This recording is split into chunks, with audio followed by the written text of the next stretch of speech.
In a world where news flies around every minute, you need the ability to relate and connect with what matters and stay up to date. Schengen Story Media News Echoes program is Africans in diaspora and at home's leading English news network, one of the most trusted, respected sources for news updates on current affairs as they affect global Africa.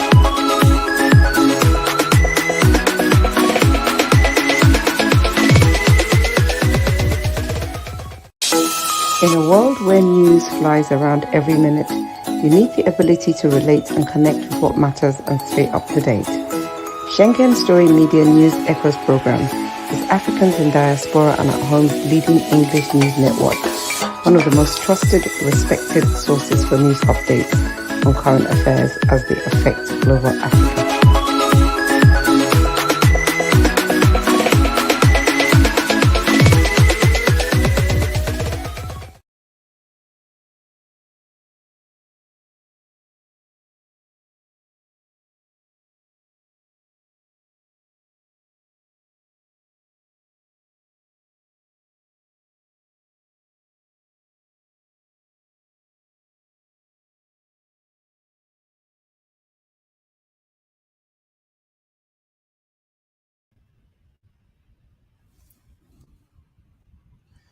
Hello, viewers around the world.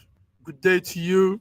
You're welcome to SSM one-on-one event, one-on-one interview show today, Monday, the 8th of July, 2024.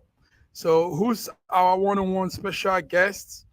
Though we're still waiting for him, we have with us, we have joining the studio very soon, our governor aspirant governor aspirant for the party called Accord Party.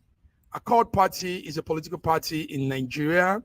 Accord Party has been doing very well. It has its chairman, Barrister Maxwell Mbudum. Barrister Maxwell Mbudum is the Accord Party chairman.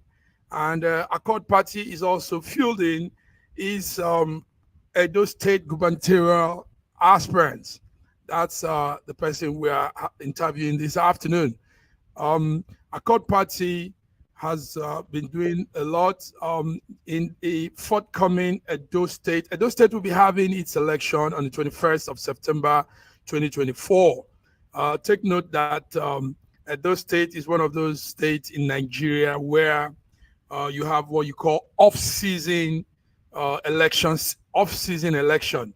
So it doesn't fall at the same time with other states. It has this off-season election because of previous occurrences during the election. So Edo State will be having its election 25th, 21st of September, this 2024.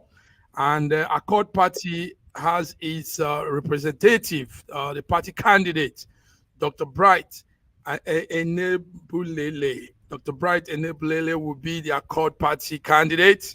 And I'm happy to have him in our midst.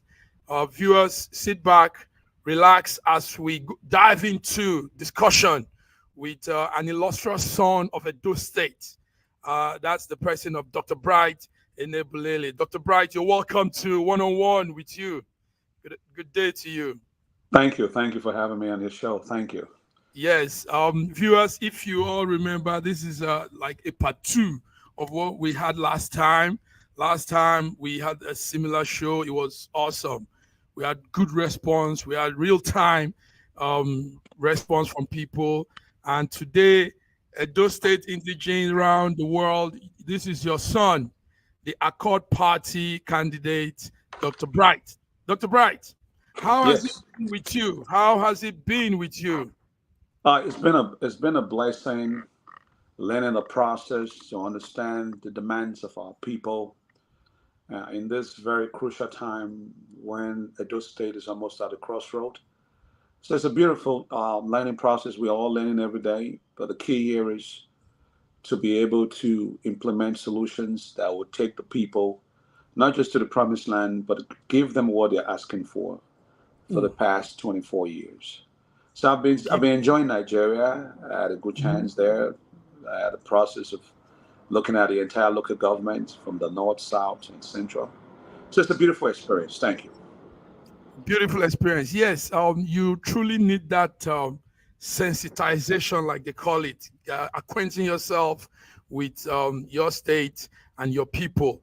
And talking about that, we saw a different network had you on the day you arrived at those state. Let's just see a clip of it, and we'll continue.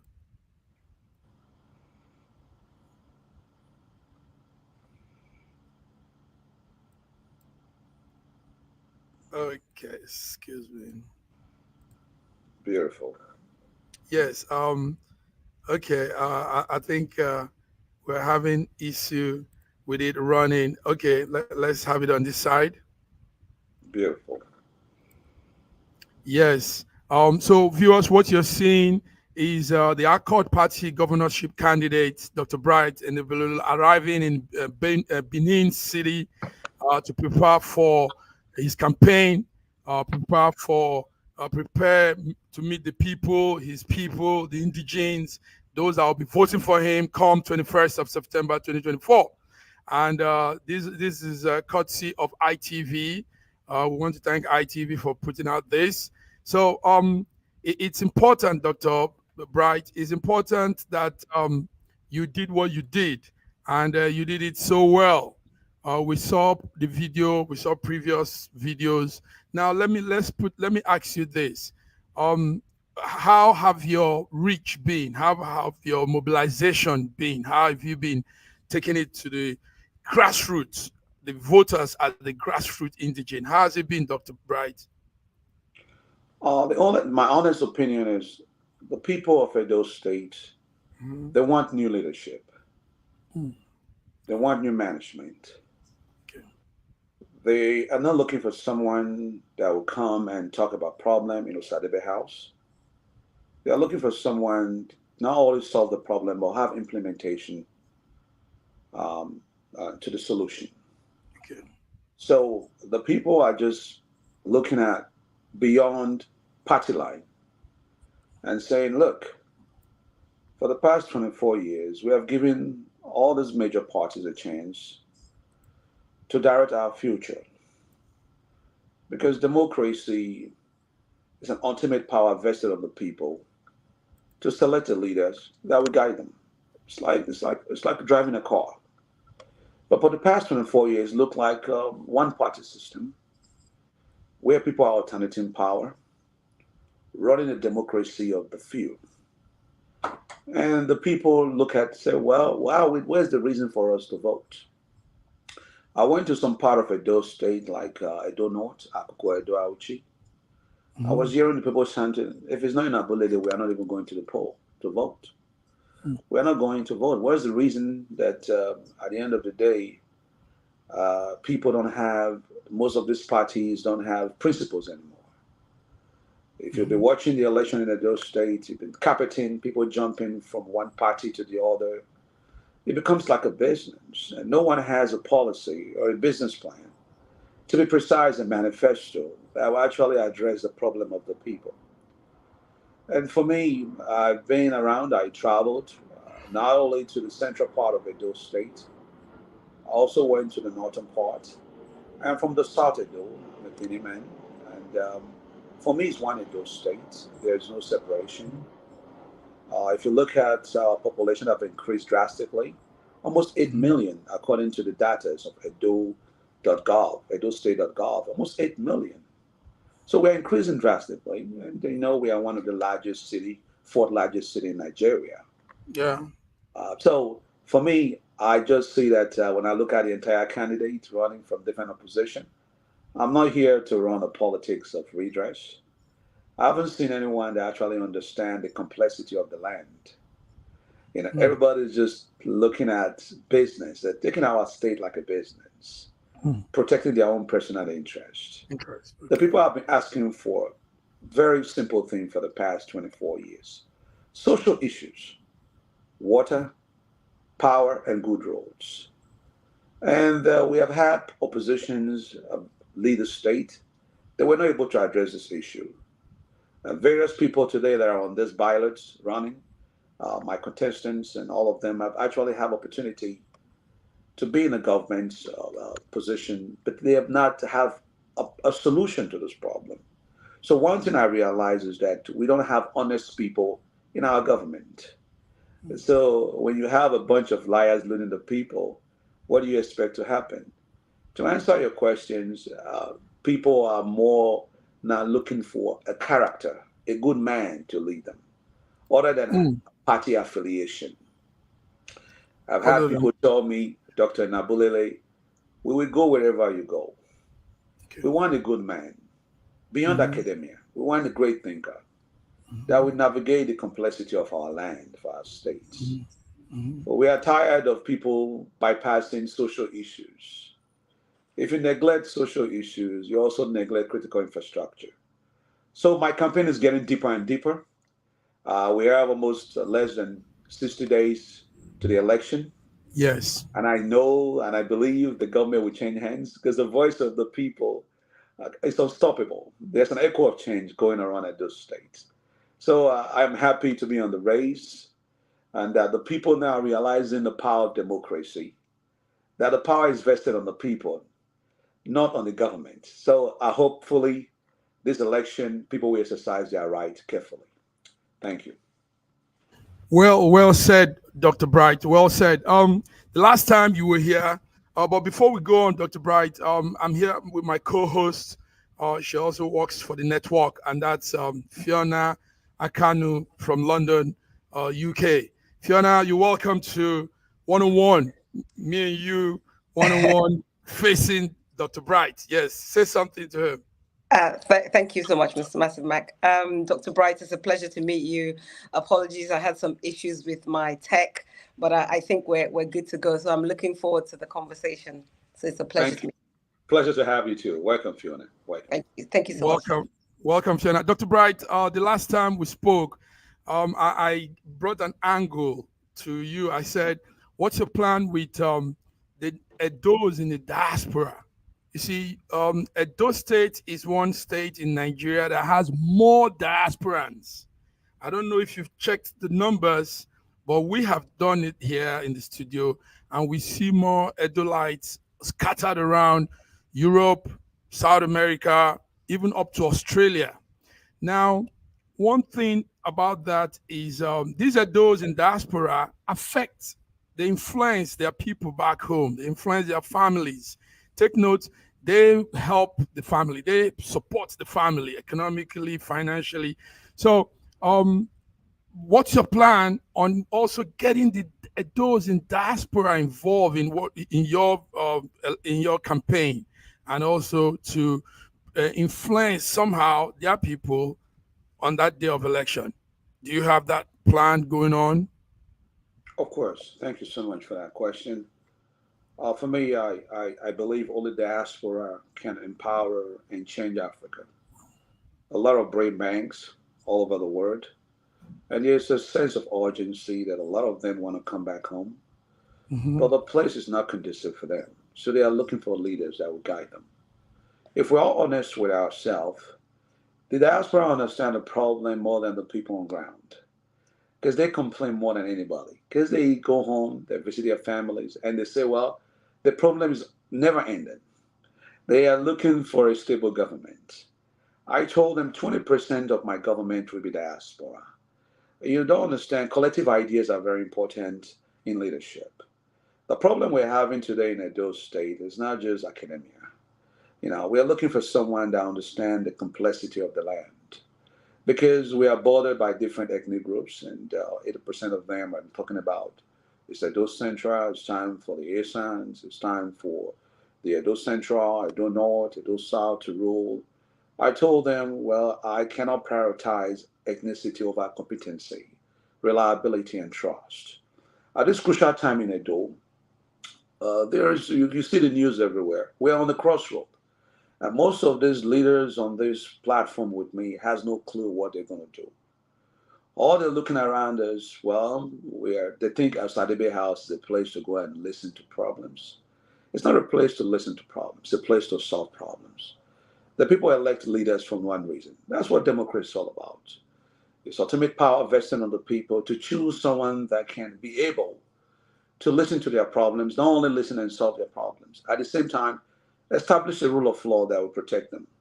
Diaspora are very important because they are the ones sending money homes. And I also let them know, I said, look, if Edo State is going to fail, it's in the hand of the diaspora. The problem is we are not honest among ourselves.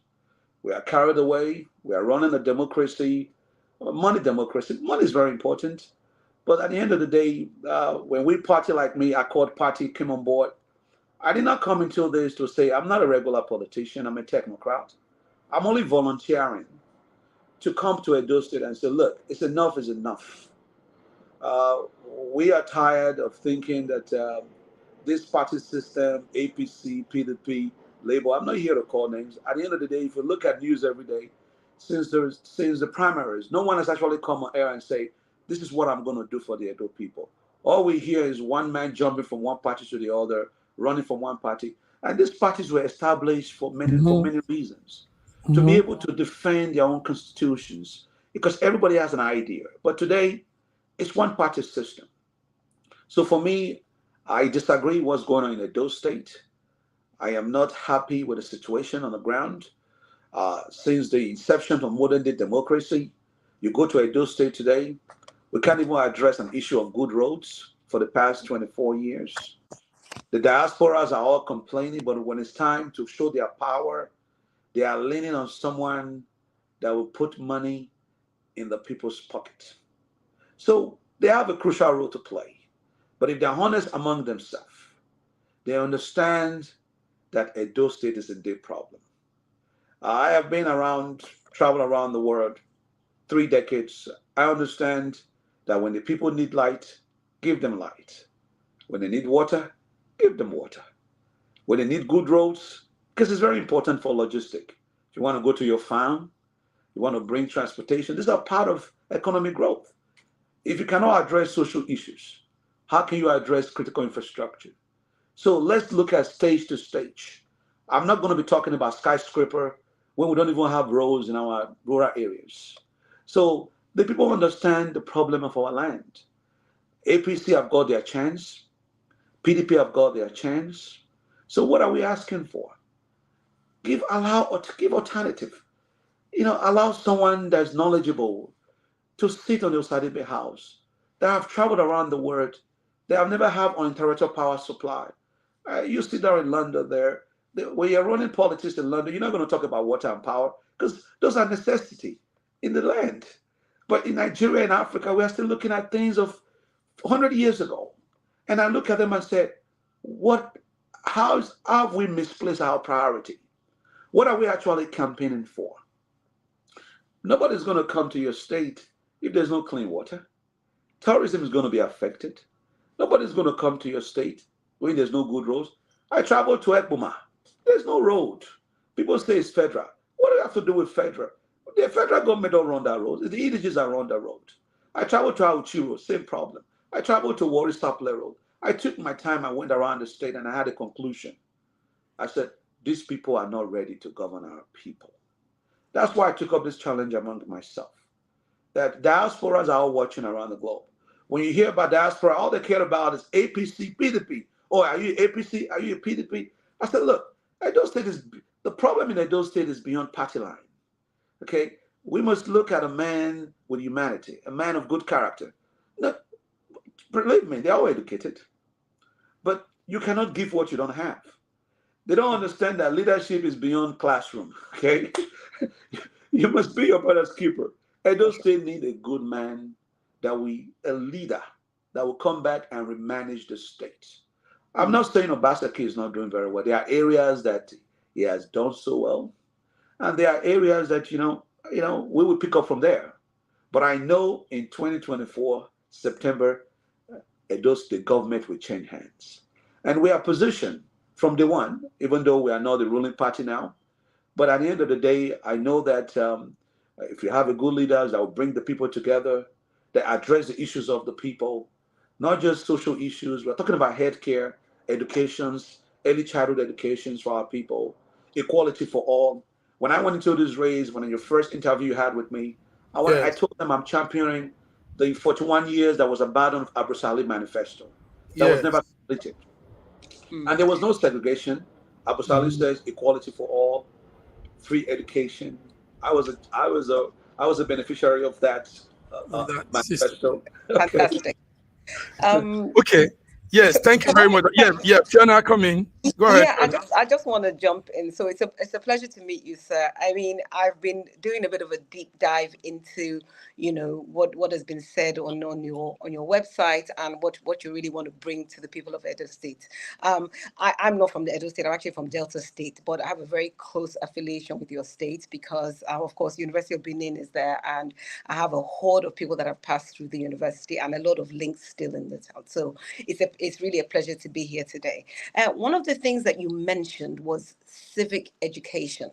And I thought, what's he getting at there? And I thought, okay, what in terms of you delivering that at the cold face, what would be your plans to bring that sort of thing within the state? Because when people think of education, they always think of standard education, or so primary school, secondary school, but you were talking. Looking at what was said there, it was talking about something a bit deeper. Can you tell us a little bit about what that agenda is, please, sir? If we look at the education system that we have in Nigeria, Sure. if we go by the amount of people that are learning in the country, who will be the giant of Africa today? Who will be the one of the giants of the world based on our knowledge base? Sure. You see, knowing other people's race is intelligent, but knowing your own race is wisdom. I will not go back and question the colonial masters' education they're given to us. But when you look at it, the colonial tools are killing us. From IMF to things, we have to have education reform to the grassroots. I'm talking about holistic approach to our lands, our Okay. medicines. The Chinese are coming to us, exploring our lands, our farms, and looking at holistic medicines that cure the people. And where we are far beyond looking at things our hand can't even get reached to. I'm starting with childhood education because the children of today are the future tomorrow. But today, because of the global world that we are, education is closer to everyone. People are learning online during the pandemic and all this stuff. But when I look at our curriculum in Nigeria today, let's go back to our rule of law. Look at, social, criminal justice in Nigeria. The only thing that we are missing today that that's different from Europe, America, and the Western world, that if we have that urgency to understand that we need to catch up, find a way of global equalization, uh, looking at our rule of law. People look at lies as a normal thing in Africa. Our leaders are no more honest to themselves because they understand that even the politics that we're running, democracy, there actually is no separation of power, that the executive branch can just tap into the judiciary system and mess up everything. For me, I believe that we must go back to the beginning, reestablish the rule of law. And it all goes back to education. When we talk about education, it's not just classroom. We're talking about true educations. When someone goes to school and say, I want to be an engineer, I'm going to engineer because I have a natural talent. That Dr. Enabulele is giving me a chance from the early childhood to go to school that even my parents are not be able to afford that school fees, but because he understands the talent in me, is able to push that. That's for me. I believe in that. I Mm. believe in early childhood education, but we need a lot of trade techs. We want to be able to certify our hairdressers, our mechanics, our painters, because the type of education that we have, we cannot have 10 captains in one boat. We have Absolutely. very intelligent doctors. We'll look at our nurses today. Hey, we'll look at our continuing educations today. Hey, we have problems. We are not able to manage ourselves. We are good to start something, but we don't know how to finish because the system of education doesn't allow us to continue to develop ourselves. We in the Mhm. 24th century, we must learn, we must relearn and unlearn. And if we don't do that process, we become the illiterate of the 24th century. So when I'm talking about education reform, I'm looking at those people that say, you know what, I cannot go to university, but I'm a talented mechanic. Who is going to certify me to make sure that I can take off Toyota and Mercedes? When you look at this Western world today, there are programs that you don't need to visit the higher tertiary institutions, but they are certified. They are doing very well. Those are the middle class, and those are the ones that are building the economy today. Nigeria today, you wake up, you set up an office, you set up a trade tech. No government agencies are there to certify you. If you don't Mm. go through the traditional school system in Nigeria, you are cut off for education. Yeah. Go to look at China, look at Germany. I'm a German trained. Most of the programs that I did, it was later that I went back to higher institution. I was grinded correctly because I was trying to figure out the natural talent in me. I want Sure. to go back to Edo State and say, look, it's not just about Uniben, it's not about Ekboma, it's not about Auchi Polytechnic. Ouchie. Mhm, No, mhm. no. Those are It's not problems bad. that we're having. That's why Absolutely. today most of these leaders are not productive. They can go Absolutely. back to America and function very well because those colonial educations don't help our people. Sure. I went to Nigeria. I had malaria. I had typhoid, and I find out that we don't have. Uh, uh, uh, let me put it. We only rely on Western medicine. We don't have Okay, alternatives. Sure. Right. so I want to bring alternative education. I want to see that. Love it. Listen, Obaseki. You see, when you look at government, the problem we have is when their tenure is over, they just disappear. Of I'm going to course. call them back and say, look, you're not going to disappear because you understand this land more than I do. There are areas that I recognize your strengths, that this government still need you. Nobody's chasing you away. I'm not after your good deed or whatever, or your bad deed. I'm after the contribution that you bring to the land. We need you. 8 years is not a joke.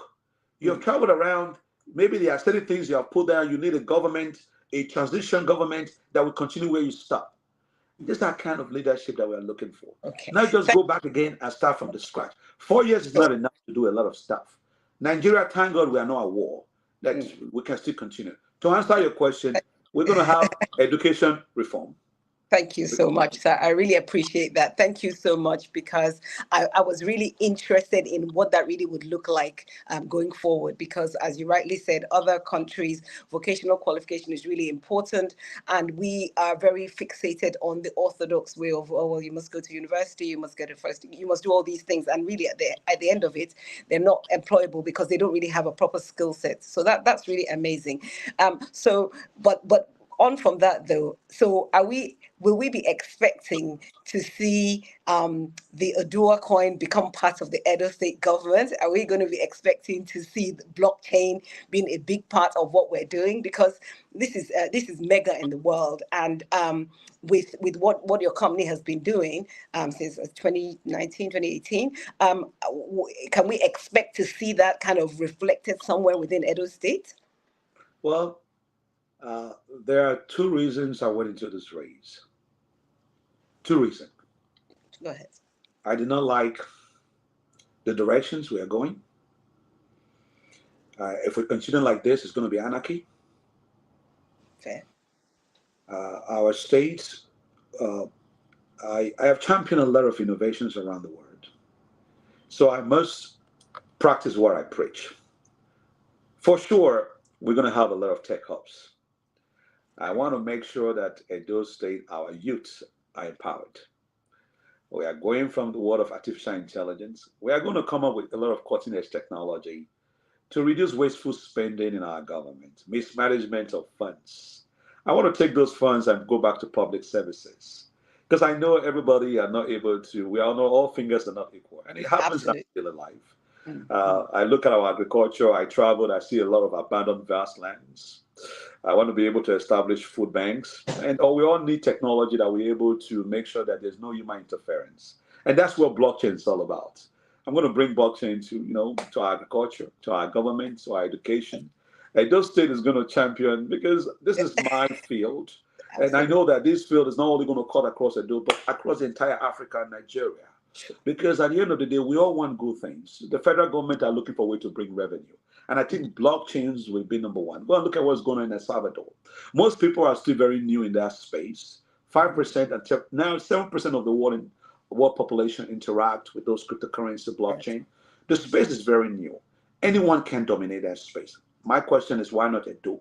That Absolutely. means it's going to be a global equalizer. We are looking for revenue generations in our state. We want to increase our GPD to our IGR or internal generation revenue because we cannot talk about all this great development without funding. Without excellent. So my heart is at rest because this is a plan. So the final thing that I'm going to before I hand back to Mac is you mentioned something and it really made my heart skip a beat. You talked about tourism, and I thought, I've done I've brought bronze heads from Nigeria for display here at the museum. I've done, shows where it's involved Bini bronze, and I'm always marveled at the amount and the quality of work that's contained within that dynasty. Is that something that your government is going to seek to really promote? I mean, I've heard what you said about infrastructure. Of course, we can't have a big bustling tourism industry if we don't have the roads, etc., etc. But is that something that you'll be putting a big focus on as well? Because I think that the untapped value in tourism in that state is massive. People don't understand that the Benin Kingdom, the potential of our land is more bigger than the one of China. I'm happy that you talk about bronze and all that stuff because it's important. I want to make sure there's a correlation between the monarchy and the state house because so that we are not badly represented. We don't want people to just come to our state and exploit our natural resources, our artifacts, and all this stuff around the world. Mhm. When you look at today from all the Europe and Spain, most of them have displayed our artwork more than we do. Absolutely. Sometimes we think it's today we are moving to NFT, where everything that can be displayed on the cloud. See, technology was used to conquer Africa, and technology will be the only tools that will deliver Africa. I champion this course. A lot of people are listening around the world, most of my opponents, and saying because they have no clue. You cannot give what you don't have. It's more, you see, when I went into this blockchain race, I was just like, I'm still excited talking about the potentials that I'm going to bring to those states. But sometimes when you talk about blockchain, people think it's just about cryptocurrency. Those are just a little seed that flows around how money moves around the world. Of course, I want to change the way money moves to Africa and the rest of the world because we are in deep trouble. Most companies have left our land because they don't have a stable currencies that allow us to trade. Even we can't even trade with Ghana. We can't even trade with Togo. We can't trade with Republic of Benin. Those are our neighbors. We must bridge those logistics. I want to be able to ship cocoa before I ship it to America. This would take me 3 weeks. What if I'm shipping it to Ghana, shipping it to Republic of Benin? They're quicker. I will get my revenue quicker than waiting for them to come and buy from Germany. But because we don't have a system that allows us to trade, in my program, in my tech hubs, my youth will be able to trade in China, Germany. They can be able to sit in a those right in Epoma and be able to be employed in Silicon Valley. These are the generations that we are all seeking. Those are the tech we are looking for. A 24th century, that a cutting edge technology that we don't have to leave. Our children are traveling every day. There's mass emigrations in our land because they are forced labor. I want to bring back diaspora immigration. Diaspora. Because those are the people that understand what is missing in Edo, Nigeria. 20% of my government will be diaspora because they are all fighting. I told them, listen, you're not going to be on the fence. Come in and bring your talent. Let's rebuild Edo State together. Let's make Edo State the new Dubai. Let's allow investment to flow in because companies all over the world are looking for how do we get a grip. The federal government are very tough because there's so much red tapes, complexities, and because the foundations of our countries are still very shaken. So I have to go back to the grassroots and say, look, I'm right there at the Atlantic.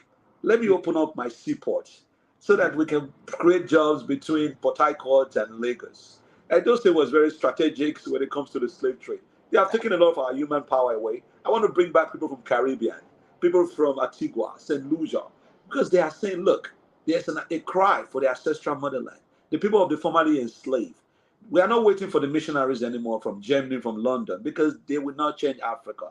Because our people understand our own pain.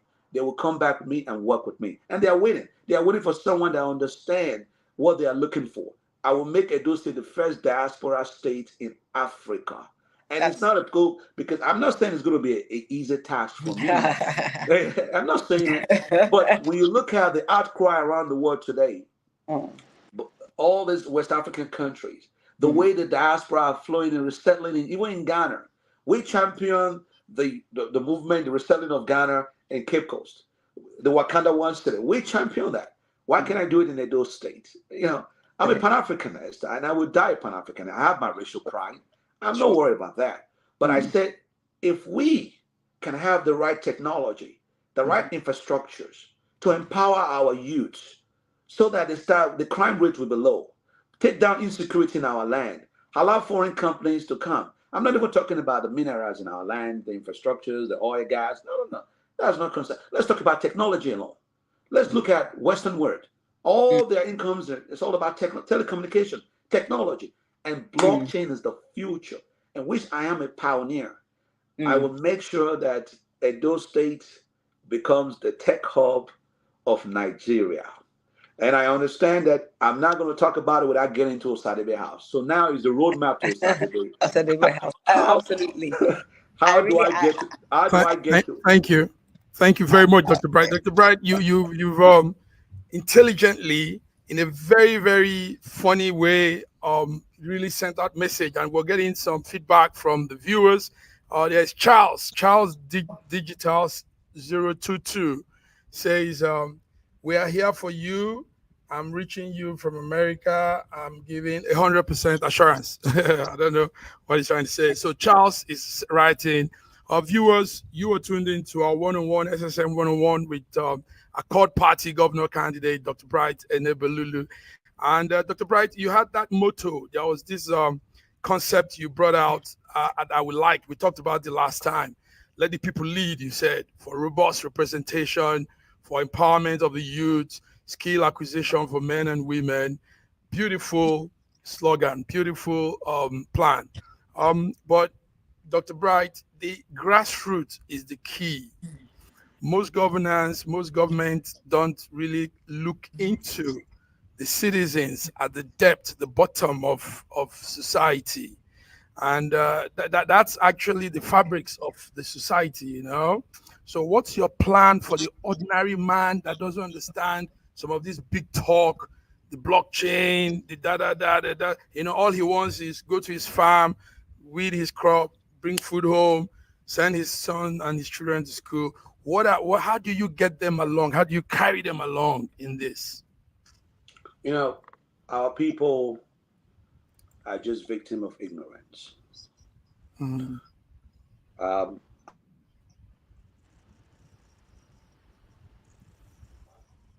Oh dear. Okay. I think we somehow network internet has this funny way of reacting. Fiona, you put out a very good question there, and it was nice to hear you do what you said. Okay, the doctor's back. Go ahead, doctor. Yes, we can hear you. I think that's Okay. Yeah, I think yes. That's a problem. So yeah, so what we were saying is it's very exciting what's happening. As a diaspora and myself, I'm excited to see what Dr. Bright's going to do. I'm very passionate about Edo State because it used to be part of the.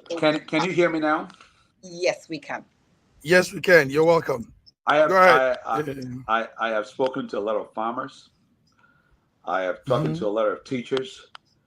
I went to some hospitals because we should not look at the people. We should look at what is causing them the problem. A lot of people say, look, I cannot go to my farm because when you look at Nigeria, ordinary man in a village today has, if the government cannot provide for them, they run back to their farm because they have to eat. There's no public services there that would say, hey, come every month like they do in America or in London and say, look, there are public services for you. The government will be able to subsidize and carry off some of these headache from you. In Africa, Nigeria to be precise, let me go down to the Edo State. You are on your own. You're on your own. You're on your own. So an hungry man will always be an angry man. And when I went to Auchi, Ekpoma, Akoko Edo, the people just said, where have I been? I said, look, I am volunteering. I am not running a race. If I was going to run a race, I would be a part of PDP, APC, and go there and cut my ways in with my money and play. I said, I don't hang on the branches. I will not defend a sin I never commit. Never in my life. I want the people to understand that this is the time for you to be able to understand the importance of democracy. The people are the one that lead the way. I am just a servant. So my goal is to say, look, what are the problems of this land? Today, we can say all we want. I have to look at the books. I cannot jump into a conclusion and say what is going on in Akoko Edo is the same thing as what is going on in Oriomo. What is going on in Oriomo is the same thing as what is going on in Oman West or Oman East or Edo Ekpoma. These areas, some of them have hospitals, some of them have good schools. So there's no decentralization. Some of them say, hey, look, we just want a new airport. The roads are bad. So I have to listen. That's why we have to take democracy to the grassroots. There are local government chairmen in those regions. You know, my first 90 days in the office, I am going to visit the 18 local government chairmen because they have to present their problems to the government. And I'm happy now that the government is giving them autonomous power and say, look, the 774 local governments in Nigeria now has a power to exercise and spend money the way they're supposed to spend it. But at the end of the day, the government, still the security officers of the land, we have to monitor them. So when I went to these people, the common thing they're asking for is, look, we are dealing with earth roads. We can't even go to our farms. We can speak all this grammar. We cannot bypass social issues. When you talk about grassroots, you know, if somebody is talking to you right now in Ekboma, you can't see him because technology allows us to talk. We are communicating right now. You are in London and Finland, different part of the world is viewing us. That's the power of technology. I want to be able to bring data center where we change our telecommunication. I have been champion and said Nigeria must have their data grill. We are dealing with cybersecurity interference every day in our lands. We don't even mention it because we are not knowledgeable enough. We don't have the right person who's thinking ahead of Nigeria to say, look, this is the problem we are facing. Nigeria is a good country. Our people are hardworking people. You can't even believe it. Even in the rain, they go to the market. Even in the rain, they go to their farm. We cannot take that once away. What they are missing is leadership. The Nigerians are hardworking people. Even if the government are at war today, they will still survive. All they're asking is, give us the right directions, our governor. Help us to protect our life. Make sure that we don't go to our farm and be killed by herdsmen. Make sure that when I'm sick, at least I will get first-hand treatment before you ask me how much I'm making. So when you look at the problem of the people, it's not the Nigerians. It's the leadership that has been hijacked for the past since the modern democracy. People see Nigeria as not a place of business. When you look at them, say, oh, don't worry. If you arrest me, the chief judge is my friend. I will call him. We must reestablish the rule of law. It's important that he that creates the law, he that interprets the law, he that enforces the law must obey the law. We can speak all this grammar, grassroots there and there and there. If a child knows that if he crosses the road when the light is red, it's going to be paying a fine, he will not do it. That's why we are missing revenue. Our police are saying, what? We don't even have jobs anymore. What are we enforcing? I will arrest him today, tomorrow, the father will free him. Okay, our court system are saying, you know what? If you make noise in Enabulele, we will just impeach you because we control 2/3 of the House of Assembly.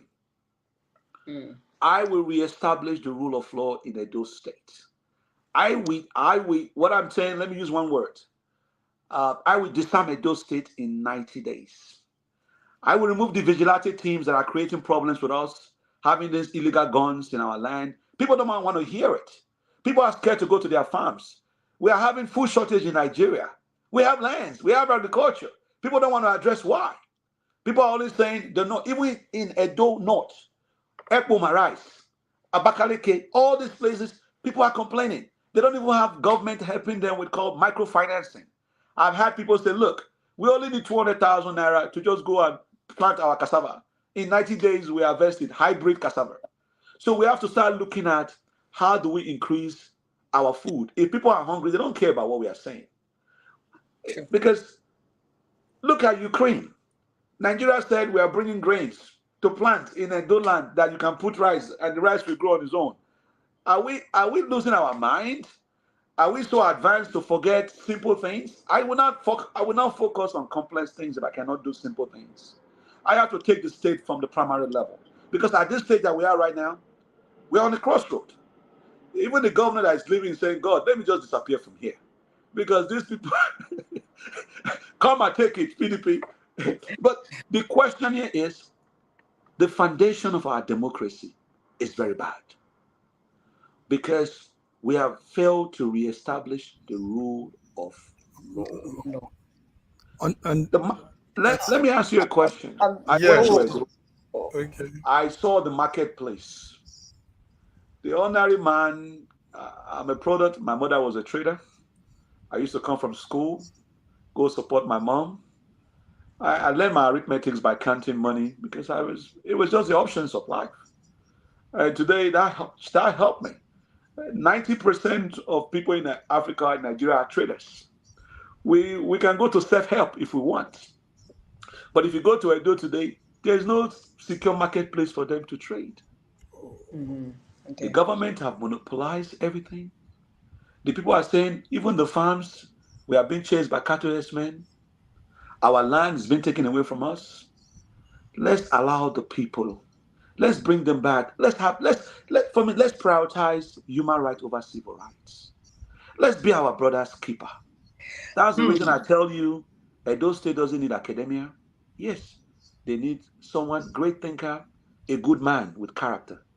Our government are filled with dishonesty, a bunch of liars ruling our people. So the results are going to be the same.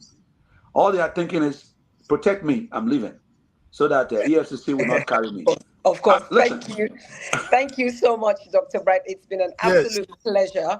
I think based on our conversation today, I think there's lots more that we need to really, delve deeply into in terms of your aspirations. But it's been a pleasure to be part of this experience. Thank you so much. I'll hand you over to Mr. Mack, who will say his final. Thank you. Yes, viewers. Let me also say, Dr. Bright, we had some good number of viewers listening, wrapped up in what you were saying. So viewers, this is it. What we're trying to also do with Dr. Bright is get him across all where you have Nigerians in the diaspora too, so they can see this man, great mind, intelligent, witty, ready to deliver, lead the people for robust representation, like he says, empower the youth, and also skill acquisition for the Edo people.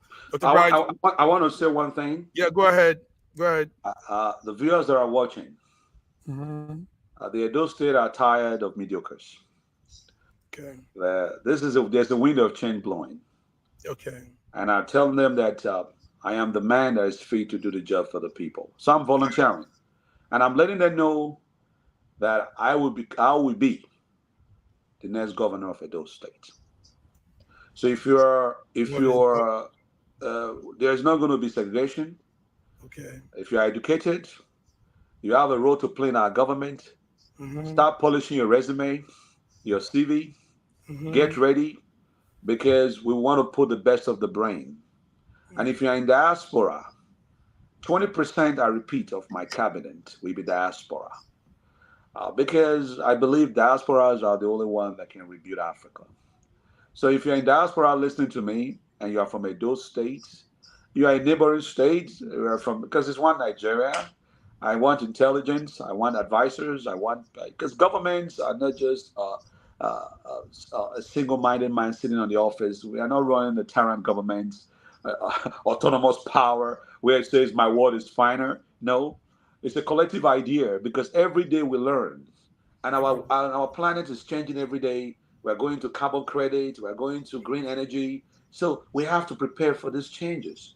But when the government says we are done, this is the final, if they don't adapt, they will die. So prepare that the road to Osadebe House is today. It's now or never. Go to the poll. We are number one on the ballot, Accord Party. It's oneness and progress. This is the first time we will upset the political arenas in Nigeria, that a minority party, I call it a minority party because this is the first governorship candidate Accord Party is presenting in Nigeria. We are not here on this race to contest. We are here to win. I'm not here to preach, talk about, hey, Mary, full of grace. I'm here to tell them that Edo State needs management and a new leadership, and it starts with Dr. Bright Enabulele. Thank you. Thank you. Thank you, viewers. So this has been 101, SSM 101 with Dr. Bright Enabulele. Till we come again, Dr. Bright, thank you for coming. Cheers. In a world where news flies around every minute, you need the ability to relate and connect with what matters and stay up to date. Schengen Story Media News Echoes program is Africans in Diaspora and at Home's leading English news network. one of the most trusted, respected sources for news updates on current affairs as they affect global Africa.